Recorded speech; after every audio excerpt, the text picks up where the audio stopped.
گمان اندازہ اس میں مجھ سے اختلاف کرنے کا ہر ایک کو حق ہے. میرے نزدیک 15ویں صدی ہجری اب مجدد کامل الامام المہدی سلسلہ تجدید خلافت کی آخری کڑی کے ظہور کا وقت ہے. اس میں مجھے ایک تو قرآن مجید سے اشارہ ملا ہے، اشارہ ہے، میں اسے تفسیر نہیں کہتا. میرے نزدیک قرآن مجید میں چند آیتیں سورہ مدثر کی اور چند آیتیں سورہ انشقاق کی بڑی عجیب ہے. سورہ مدثر کی آیات میں حضور کی آمد کا نقشہ کھینچا گیا ہے. کلا والقمر واللیل اذ ادبر والصبح اذا اسفر انہا لإحدى الكبر نذیرا للبشر لمن شاء منکم ان یتقدم او یتأخر. نہیں، قسم ہے چاند کی. کلا والقمر واللیل اذ ادبر، اور رات کی جبکہ وہ پیٹھ موڑ لے جانے لگے اور صبح کی جبکہ وہ روشن ہو جائے. حضور سے پہلے 600 برس ایسے گزرے ہیں دنیا میں کہ نبوت کا سورج نہیں تھا، بس چاند جیسے مستعار روشنی چاند کی ہوتی ہے تو سابقہ انبیاء کی مستعار روشنی تو کوئی دنیا میں تھی، دھندلی دھندلی جیسی چاند کی ہوتی ہے، لیکن وہ سورج نہیں تھا. لیکن اب وہ رات ختم ہو رہی ہے، وہ لیل اذ ادبر جا رہی ہے. محمد صلی اللہ علیہ وسلم کا سورج، یہ شمس نبوت و رسالت طلوع ہو گیا. بس صبح اذا اسفر انہا لإحدى الكبر، بہت بڑی باتوں میں سے ایک بات ہے جو ہوئی ہے، وہ معمولی واقعہ نہیں. احدى الكبر، یہ تاریخ انسانی کے عظیم ترین واقعات میں سے ہے. بے شک محمدی نذیرا للبشر، پوری نوع انسانی کے لیے نذیر بن کر آئے. یہ تو ہے حضور کا معاملہ. لیکن اب جو معاملہ ہونا ہے دوبارہ، اس لیے کہ خلافت علی منہاج النبوت دوبارہ اب قائم ہوگی انشاءاللہ. حضور کے بعد میں آپ کو بتا چکا ہوں، خلافت راشدہ ختم ہونے کے بعد سے زوال زوال زوال زوال زوال زوال زوال زوال زوال، تھوڑا سا 2.5 سال کا 2 سال کا وقفہ آیا ہے حضرت عمر بن عبدالعزیز، ورنہ زوال زوال زوال زوال زوال. اگرچہ اس زوال کو 1000 سال لگے ہیں. یہ عمارت جو محمد نے بنائی تھی ایک دن میں نہیں گر گئی صلی اللہ علیہ وسلم. کھنڈر بتا رہے ہیں عمارت عظیم تھی، 1000 سال کے بعد پھر یورپ کے سیلاب نے آ کر اس کو گرایا ہے اور ختم کیا ہے. ورنہ 1000 سال تک سطوت و شوکت کے ساتھ امت مسلمہ تو موجود رہی ہے، چاہے اسلام جو ہے وہ حکومت کی سطح پر موجود نہیں تھا. بہرحال اب جو اس کا دور آیا ہے دوبارہ خلافت علی منہاج النبوۃ کا دور، اس کا نقشہ سورہ انشقاق میں کھینچا گیا ہے. فلا اقسم بالشفق. اب دیکھیے سورج غروب ہو گیا. حضور کی بعثت کے وقت وہ سورج رسالت طلوع ہوا تھا، اب وہ سورج غروب ہو چکا ہے. سورج کے غروب ہونے کے بعد صرف روشنی رہ جاتی ہے شفق کی، سرخ سی، بس وہی باقی رہ گئی. اور باقی کیا رہ گیا؟ بدا الاسلام غریبا ویسعود کما بدا فطوبی للغرباء. فلا اقسم بالشفق واللیل وما وسق. رات کی سی تاریکی ہے اور جو کچھ اس نے اپنے اندر جمع کر لیا ہے. والقمر اذا اتسق، اور قسم ہے چاند کی جب کہ وہ بھر جائے. پورا بھرتا ہے کتنے دنوں میں؟ 14 دن. اور 14 صدیوں کے بعد اب پہلی صدی کا جس نے کہ تجدید کامل کی عمر بن عبدالعزیز، 14 صدیوں کے بعد اب 15ویں صدی میں الامام المہدی کے ظہور کا وقت قریب ہے. اب جو کچھ مجھے حضرت امام المہدی کے بارے میں کہنا ہے، دوبارہ اپنی بات کہہ رہا ہوں، یہ میرا ذاتی گمان ہے، اختلاف کیا جا سکتا ہے. میرا گمان یہ ہے کہ یہ اب جو مجدد آئیں گے وہ حضرت مہدی ہوں گے. پہلی بات تو یہ جان لیجئے کہ مہدی 2 ہیں، ایک شیعوں کے مہدی، ایک سنیوں کے مہدی. ان میں بڑا فرق ہے. شیعہ حضرات مہدی کو مانتے ہیں، وہ ان کے 12ویں امام ہیں. ان کے عقیدے کے مطابق انہیں پیدا ہونے کے فوراً بعد اس اندیشے سے کہ انہیں قتل کر دیا جائے گا ایک غار میں چھپا دیا گیا تھا. تقریباً 1200 برس سے وہ اس غار کے اندر ہیں. وہ روپوش ہیں، چھپے ہوئے ہیں، اسی لیے انہیں امام غائب کہا جاتا ہے.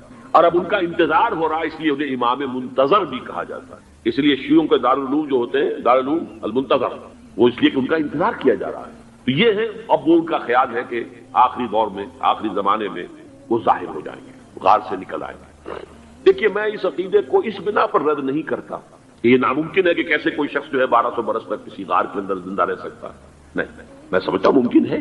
300 برس تک اصحاب کہف رہے کہ نہیں رہے؟ سوئے رہے. 300 ایئرس ہم مانتے ہیں. حضرت عیسیٰ اسی حیات عرضی کے ساتھ 2000 سال سے موجود ہیں آسمان پہ کہ نہیں؟ آپ کو معلوم ہے حضرت عزیر 100 برس تک مرنے کے بعد دوبارہ زندہ کر دیے گئے. فاماتہ اللہ 100 عام ثم بعثہ. تو ناممکنات میں سے کوئی سوال پیدا نہیں ہو. لیکن یہ کہ آیا کوئی امامت معصومہ کا تصور قرآن اور حدیث سے ہمیں ملتا ہے؟ پھر یہ کیا یہ موروثی امامت کہ حضرت علی کی نسل جو حضرت فاطمہ سے چلی ہے اسی میں یہ امامت ہوگی؟ اس کے لیے ہمارے پاس کوئی دلیل نہیں ہے، ہم اس کو تسلیم نہیں کرتے. ہم تو سمجھتے ہیں کہ معصومیت ختم ہو گئی محمد الرسول اللہ صلی اللہ علیہ وسلم پر. خاتم المعصومین ہے محمد الرسول اللہ. اب ان کے بعد تو اجتہاد ہے اور خلافت ہے. عام معاملات میں اجتہاد ہوگا، نظام خلافت کا ہوگا. تو ہمارے نزدیک جو میں جس مہدی کا نام لے رہا ہوں وہ مہدی ہیں جو ایک مجدد ہوں گے، جیسے کہ مجددین کے نام میں نے آپ کو گنوائے ہیں. مجدد الفسانی ہو، شاہ ولی اللہ ہو، سید احمد بریلوی ہوں، شیخ الہند ہوں، ایک ہوں گے انسان جو پیدا ہوں گے انسانوں کی طرح عام طور پر اپنی عمر کو پختگی کو پہنچیں گے، پھر وہ سامنے آئیں گے منظر پر، پھر وہ کام کریں گے، قیادت کریں گے، عرب میں ان کا ظہور ہوگا۔ دوسری بات یہ نوٹ کر لیجئے حضرت مہدی کے بارے میں، ہمارے ہاں احادیث کے جو مجموعے ہیں، ان میں جو ٹاپ کے 2 مجموعے ہیں، ان میں کہیں حضرت مہدی کا ذکر نہیں ہے، نہ صحیح بخاری میں نہ صحیح مسلم، لیکن ہم اسے نظر انداز نہیں کر سکتے کہ صحائح ستہ کی بقیہ 4 کتابوں کے اندر موجود ہے، لہذا نظر انداز نہیں کر سکتے، اگنور کرنا ممکن نہیں ہے۔ اب اس میں چاہتا ہوں کہ کچھ حدیثیں آپ کو میں سناؤں جن میں حضرت مہدی کا تذکرہ کیا گیا ہے۔ پہلی ہے وعن عبداللہ ابن مسعود قال قال رسول اللہ صلی اللہ علیہ وسلم، حضرت عبداللہ ابن مسعود سے روایت ہے، وہ فرماتے ہیں کہ حضور نے ارشاد فرمایا لا تذهب الدنيا حتى يملك العرب رجل من اہل بیتی، یہ دنیا ختم نہیں ہوگی جب تک کہ عرب پر میرے اہل بیت میں سے ایک شخص کی حکومت قائم نہ ہو۔ اور آپ کو معلوم ہے کہ آج تک عرب پر حضور کے اہل بیت کی کوئی حکومت قائم نہیں ہوئی، اور جب قائم ہوئی بھی تھی حضرت علی کو اگر شمار کیا جائے، اس لیے کہ حضور نے وہ جو مشہور واقعہ ہے کہ ایک چادر میں لے لیا تھا حضرت علی کو اور حضرت فاطمہ اور حضرات حسنین کو، اللہم ہؤلاء اہل بیتی، اے اللہ یہ بھی میرے اہل بیت ہیں، تو حضرت علی کی بھی حکومت منعقد نہیں ہوئی، پورے عالم اسلام پر ان کی حکومت نہیں تھی، اس لیے کہ شام اور مصر دونوں صوبے جو ہیں انہوں نے ان کی اطاعت قبول نہیں کی۔ اس حوالے سے یہ معاملہ ابھی ہونا ہے۔ لا تذهب الدنيا حتى يملك العرب رجل من اہل بیتی یواطئ اسمہ اسمی، اس کا نام وہی ہوگا جو میرا نام ہے، یعنی محمد صلی اللہ علیہ وسلم، اور ان کا نام بھی مہدی کا نام بھی محمد ہو، مہدی تو ان کا لقب ہے۔ یہ ترمذی میں بھی ہے، ابو داؤد میں بھی ہے، سنن ابی داؤد جامع ترمذی، بلکہ ابو داؤد میں ایک اور روایت ہے، قال حضور نے فرمایا لو لم يبق من الدنيا الا يوم، اگر دنیا کی زندگی میں سے کچھ بھی نہ بچے سوائے ایک دن کے، لطول اللہ تعالی ذلك اليوم، تو اللہ تعالیٰ اس دن کو لمبا کر دے گا، حتى يبعث فيه رجلا مني، یہاں تک کہ میرے خاندان میں سے ایک شخص کو اٹھائے گا، من اہل بیتی، میرے اہل بیت میں سے، یواطئ اسمہ اسمی و اسم ابی ہے اسم ابی، جس کا نام میرے نام پر ہوگا، جس کی والد کا نام میرے والد کے نام پر ہوگا، محمد ابن عبداللہ ان کا نام ہوگا، اور وہ یملأ الارض قسطا وعدلا کما ملئت ظلما وجورا، وہ سرزمین عرب کو عدل اور انصاف سے اسی طرح بھر دیں گے جیسے کہ وہ ظلم اور زیادتی سے بھر چکی ہو۔ دوسری روایت ہے حضرت ابو سعید خدری رضی اللہ تعالی عنہ سے، حضور نے فرمایا المہدی منی اجل الجبہۃ اقنى الانف يملأ الارض قسطا وعدلا كما ملئت ظلما وجورا يملك 7 سنين، رواہ داؤد، کہ مہدی مجھ میں سے ہوں گے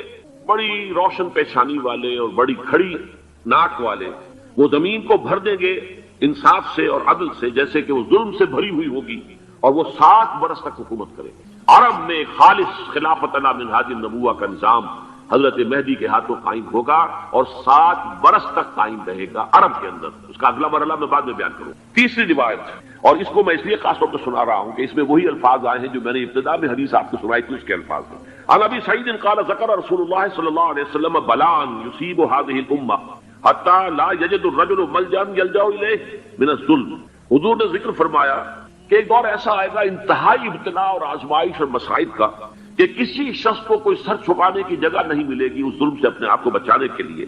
فَيَبْعَثُ اللَّهُ رَجُلًا مِنْ عِتْرَتِي وَأَهْلِ بَيْتِي، تو پھر اللہ میرے خاندان میں سے میرے اہل بیت میں سے اٹھائے گا ایک شخص کو، فَيَمْلَأُ بِهِ الْأَرْضَ قِسْطًا وَعَدْلًا، اور اس کے ذریعے سے اللہ تعالیٰ زمین کو عدل و قسط سے بھر دے گا۔ يَرْضَى عَنْهُ سَاكِنُ السَّمَاءِ، یہ وہی الفاظ آ گئے، اب اس سے پھر راضی ہو جائیں گے آسمانوں میں رہنے والے بھی، وساکن الارض، اور زمین میں رہنے والے بھی۔ لا تدع السماء من قطرها شيئا الا ثبت، آسمان اپنا ایک قطرہ بھی نہیں روکے گا مگر یہ کہ اس کو زمین کے اوپر نثار کر دے گا، بارش کی شکل میں گرا دے گا۔ ولا تدع الارض من نباتها شيئا الا اخرجت، اور زمین اپنی پیداوار میں سے کوئی شے نہیں چھپائے گی، نہیں روکے گی مگر کچھ تو ظاہر کرے گی۔ یا یہ کہ دنیا میں اقتدار کہ کسی مسند پر انسان بیٹھا ہے، یا یہ کہ کوئی اس کے ہاتھ میں اختیار نہیں، یہ تمام جو حالات انسان پر طاری ہوتے ہیں، ان کے جواب میں جو طرز عمل فکری اعتبار سے اور عملاً انسان اختیار کرتا ہے، اس کے 4 درجے۔ پہلا درجہ ہے انتہائی گمراہی، ضل ضلالا بعیدا، وہ کیا ہے؟ اگر عزت ہوئی، نعمتیں ملی، فلاں دیوی یا دیوتا کی نگاہ کرم ہے، اس کی کرپا سے یہ ہو گیا، اور اگر کوئی تکلیف آ گئی، مصیبت آ گئی، معلوم ہوتا ہے کہ فلاں دیوی یا دیوتا ہم سے ناراض ہو گیا، یہ کالی دیوی کی طرف سے کوئی مصیبت آ گئی ہے، یا یہ کہ یہ لکشمی دیوی کی نگاہ کرم ہے کہ ہمیں دولت مل گئی ہے۔ یہ تو ہے شرک۔ شرک ہونے کے اعتبار سے یہ ہے ضل ضلالا بعیدا، انتہائی پستی۔ اس پستی سے اوپر آئیں گے تو توحید کی پہلی منزل ہے۔ عزت بھی اللہ نے دی، اگر کوئی تنگی آ گئی، فقر، تکلیف، کوئی ذلت، رسوائی، یہ بھی اللہ کی طرف سے۔ ایک اعتبار سے تو انسان ہدایت پر آ گیا، بڑی گہرائی تھی اس گندگی کی، اور اس خباثت کی جو شرک جس کا نام ہے اس سے انسان نکل آیا نجاست سے. توحید تو ہے لیکن ابھی اس میں اس کی گمراہی کا ایک ایلیمنٹ شامل ہے، اور یہ گمراہی سے جب تک آگے نہیں آئے گا، اوپر نہیں ابھرے گا، اس کا طرز عمل کیا ہوگا کہ ذرا کچھ مل گیا، عزت مل گئی، پھولے نہیں سما رہے، اب زمین پر قدم نہیں ٹک رہے، گردن اکڑ رہی، کہیں محرومی ہو گئی، کوئی تکلیف آ گئی، کوئی مشقت فقر آ گیا، اب بجھ کر رہ گئے. ان دونوں کیفیات میں انسان کا پینڈولم جو ہے وہ ایکسٹریم کو جائے گا. یہ کب ہوگا؟ جبکہ انسان یہ سمجھتا ہے کہ اس دنیا میں جو دولت مل گئی یا عزت مل گئی تو یہ گویا کہ بڑی کوئی قابل فخر ہے، اور اگر یہاں پر کوئی تکلیف آ گئی، کوئی مصیبت آ گئی، فقر و فاقہ آ گیا تو یہ گویا کہ بہت ہی اہانت آمیز شے ہے. اگر یہ انسان سمجھے گا تو طرز عمل وہ نکلے گا نتیجے کے طور پر جو میں بیان کر چکا ہوں. یہ گمراہی ہے. اس گمراہی سے نکلیں گے تو آپ کس مقام پر آئے؟ دوسری منزل ہدایت کی کیا ہے؟ نہ یہ عزت ہے نہ یہ ذلت ہے، دونوں حیثیتیں برابر ہیں. یہ امتحان ہے. اسی لیے ان دونوں آیتوں میں ایک لفظ قدر مشترک ہے، اذا مبتلاہ فاما الانسان اذا مبتلاہ ربہ فاکرمہ ونعمہ. یہ بھی ایک ابتلا ہے، آزما رہا ہے اللہ. کبھی وہ دے کر آزماتا ہے، کبھی چھین کر آزماتا ہے، کبھی فقر و فاقہ سے آزماتا ہے، کبھی وہ کثرت دولت اور کثرت مال سے آزماتا ہے، کبھی وہ صحت دے کر آزماتا ہے کہ یہ قوت اور توانائی اور صحت جو میں نے دی ہے یہ اس میں کیا کرتا ہے، کبھی وہ مرض کے ذریعے سے آزماتا ہے کہ صبر کرتا ہے کہ نہیں کرتا. ہمارے لیے شکوہ اور شکایت تو اس کی زبان پر نہیں آ جاتی، نالا اور شیون تو نہیں آ جاتا، تکلیف جھیلتا ہے کہ نہیں جھیلتا، اس میں تحمل ہے کہ نہیں ہے، تو صبر کرتا ہے یا شکر کرتا ہے. یہ دونوں کیفیات در حقیقت اس اعتبار سے مساوی ہے.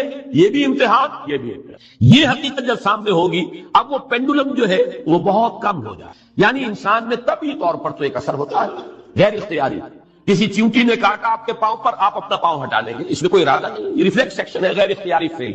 اس حد تک تو انسان ضرور متاثر ہوتا ہے، اس سے تو کوئی انسان جو ہے وہ بلندتر نہیں ہو سکا. حضرت ابراہیم رضی اللہ تعالیٰ عنہ حضور کے وہ نومولود فرزند انتقال جب ہو رہا تھا، آپ کی آنکھوں میں آنسو آ گئے. اب یہ طبعی اثر ہے، ایک فیل ہے، انفعالی کیفیت ہے جو بالکل طبعی ہے، لیکن یہ نہیں کہ اس کی وجہ سے انسان کی زبان پر کوئی شکوہ آ جائے، کوئی شکایت آ جائے، یہ نہیں ہوگا. یہ ایمان کے منافی ہے. اسی طریقے سے اگر کوئی خوشی ہوئی ہے تو چہرے کے اوپر ایک نکھار آ جائے گا، تبسم آ جائے گا، اس سے زائد نہیں. اس حد تک تو یوں سمجھیے کہ انسان کا طبعی تقاضا ہے. اس سے زیادہ یہ پینڈولم اگر سوئنگ کر رہا ہے تو گویا کہ اس حقیقت سے انسان محجوب ہے کہ یہ بھی امتحان ہے، یہ بھی امتحان جو ہم سورہ حدید میں پڑھ چکے ہیں. ما اصاب من مصیبت فی الارض ولا فی انفسکم الا فی کتاب من قبل ان نبراها ان ذلک علی اللہ یسیر لکی لا تعصوا علی ما فاتکم ولا تفرحوا بما آتاکم. اللہ تمہیں کچھ دے تو اتراؤ مت، اللہ تم سے کچھ چھین لے تو اس کے اوپر افسوس مت کرو. یہ نتیجہ ایمان کا نکلنا چاہیے. اگر تمہیں ایمان ہے اللہ پر، اگر تمہیں یقین ہے کہ جو کچھ ہوا ہے اللہ کے اذن کے بغیر نہیں ہوا، اگر تمہیں یقین ہے کہ اللہ نے جو میرے لیے طے کیا ہے اس میں میرے لیے خیر ہی ہے، چاہے فی الحال فی الوقت فوری طور پر مجھے ناگوار محسوس ہو رہی ہے بات، لیکن یقیناً میرے لیے اس میں خیر ہے میرے رب کی طرف سے کہ ہر کے ساتھ یہ ماریخ عین الطاف است. ہم تو شارٹ سائٹڈ ہیں، ہم دیکھ نہیں سکتے کسی شے کو، ہم اس کے ظاہر کو دیکھ کر گھبرا اٹھتے ہیں کہ یہ تو تکلیف آ گئی، کیا پتا اسی کے پردے میں اللہ کی رحمت آ رہی ہے. میں نے وہ رئیس امروی کے اشعار آپ کو کئی دفعہ سنائے ہیں. وہ وقت آیا کہ ہم کو قدرت ہماری سعی و عمل کا پھل دے، بتا رہی ہے یہ ظلمت شب کہ صبح نزدیک آ رہی ہے. ابھی ہے کچھ امتحان باقی، فلاکتوں کے نشان باقی، قدم نہ پیچھے ہٹے کہ قسمت ابھی ہمیں آزما رہی ہے. رئیس اہل نظر سے کہہ دو کہ آزمائش سے جی نہ ہارے، جسے سمجھتے ہو آزمائش وہی تو بگڑی بنا رہی ہے. اسی آزمائش سے تو بگڑی بنے گی، اسی سے تو تمہارا خیر جو ہے اجاگر ہوگا، سامنے آئے گا، پتہ چلے گا who's who, what is what. ابو بکر میں کتنا یقین اور ایمان تھا، یہ کیسے معلوم ہوگا؟ کیسے معلوم ہوگا کہ بلال میں کتنا سہار، کتنا تحمل تھا، کتنا صبر تھا، اگر وہ مصیبت ان پر نہ آتی کہ جو امیہ ابن خلف کے ہاتھوں ان پر قیامت ٹوٹ رہی تھی. تو یہ ساری چیزیں جو ہے ما اصاب من مصیبت فی الارض ولا فی انفسکم الا فی کتاب من قبل ان نبراها ان ذلک علی اللہ یسیر لکی لا تعصوا علی ما فاتکم ولا تفرحوا بما آتاکم واللہ لا یحب کل مختال فخور. اگر اس حقیقت سے محجوب ہو جاؤ گے تو پھر اختیال اور فخر اور گھمنڈ پیدا ہو جائے گا تمہارے اندر، یا دوسری طرف مایوسی، کمر ہمت ٹوٹ کر رہ جائے گی، خودکشی کرنے کو انسان آمادہ ہو جاتا ہے ذرا کوئی ناکامی دنیا میں آ گئی، کوئی تکلیف آ گئی. یہ ہے در حقیقت تیسری منزل، ہدایت کی دوسری سیڑھی. پہلا کیا تھا؟ نہاد ضل ضلالا بعیدا. کوئی خیر مل گیا تو کسی دیوی کی نگاہ کرم، کوئی تکلیف آ گئی تو کسی دیوتا کی ناراضگی. یہ تو ہے ضل ضلالا بعیدا. اس سے اوپر آئے، یہ پہلی سیڑھی ہدایت کی ہے. عزت ہے تو اللہ کی طرف سے، اور اگر کوئی ذلت ہے، تنگی ہے تو اللہ کی طرف سے۔ یہ ہدایت کا آغاز ہو گیا، یہ توحید کی بنیادی منزل۔ اس سے اگلی منزل یہاں کی ذلت ذلت نہیں، یہاں کی عزت عزت نہیں۔ ذالک یوم التغابن، ہار اور جیت کے فیصلے کا دن تو قیامت کا دن ہے۔ وہاں معلوم ہوگا جس کو اس روز عزت ملی وہ عزت والا ہے، جو اس روز ذلیل ہو گیا وہ ذلت والا ہے۔ یہ تو امتحان ہے، دارالامتحان ہے۔ خلق الموت والحیات لیبلوکم ایکم احسن عملا، تو دارالامتحان ہے۔ امتحان ہونے کے ناطے دونوں برابر ہیں۔ اس سے اوپر ہے ایک چوتھی منزل، ہدایت کی تیسری منزل۔ وہ کیا ہے؟ عام طور پر انسان یہ سمجھتا ہے کہ یہ جو آزمائش ہے تنگی کی اور فقر و فاقہ کی، یہ سختر آزمائش ہے، اور نعمتوں کی بارش ہو تو یہ آسان آزمائش ہے۔ یہ بھی ابھی گمراہی کا ایک پرت جو ہے اس کی باقی ہے۔ ابھی ہدایت کا جو کامل جو ہوگا انکشاف وہ کب ہوگا؟ جب انسان اس حقیقت کو جان لے کہ جہاں وسعت ہو، دس از دی رے آف ہوپ۔ یہ امت قرآن سے اپنا تعلق توڑ بیٹھے، اور نمبر 2 ہے وہی سرمایہ داری بندہ مومن کا دین۔